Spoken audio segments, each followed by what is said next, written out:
प्रधानमंत्री नरेंद्र मोदी ने एनडीए संसदीय दल की बैठक में शिरकत की। इस दौरान उन्होंने भारत के संविधान को अपने माथे से लगाया। इसके बाद बैठक में वरिष्ठ बीजेपी नेता राजनाथ सिंह ने लोकसभा में राष्ट्रीय जनतांत्रिक गठबंधन और भारतीय जनता पार्टी के नेता के रूप में नरेंद्र मोदी के नाम पर प्रस्ताव रखा। राजनाथ सिंह ने बीजेपी नीति राजग के विस्तार का श्रेय प्रधानमंत्री मोदी को देते हुए कहा, बीजेपी के लिए गठबंधन बाध्यता नहीं बल्कि प्रतिबद्धता है। इसके बाद वरिष्ठ भाजपा नेता अमित शाह, नितिन गडकरी और राजग के साथी टीडीपी के चंद्रबाबू नायडू, जेडीयू के नीतीश कुमार, शिवसेना के एकनाथ शिंदे समेत अन्य नेताओं ने प्रस्ताव का समर्थन किया। इस बीच वरिष्ठ बीजेपी नेता प्रहलाद जोशी ने एनडीए संसदीय दल की बैठक में कहा कि नरेंद्र मोदी रविवार को तीसरी बार प्रधानमंत्री पद की शपथ लेंगे। मोदी को अपना नेता चुनने के लिए यहां पुराने संसद भवन में सेंट्रल हॉल में इकट्ठा एनडीए नेताओं से जोशी ने कहा कि शपथ ग्रहण समारोह 9 जून को शाम 6 बजे होगा। एनडीए सांसदों के अलावा बीजेपी शासित राज्यों के मुख्यमंत्रियों और गठबंधन के वरिष्ठ नेता बैठक में मौजूद थे।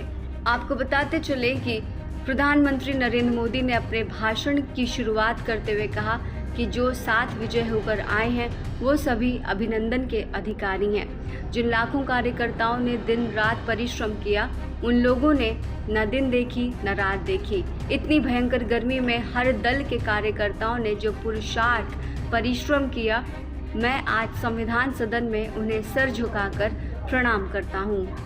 इस सब के बीच संसद भवन के सेंट्रल हॉल में निर्वाचित सांसद पहुंचे हुए हैं। इस दौरान एक अलग ही नज़ारा देखने को मिल रहा है।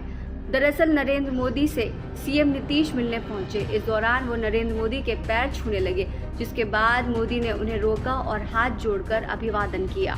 बताते चले कि देश में तीसरी बार एनडीए की सरकार बनने जा रही है।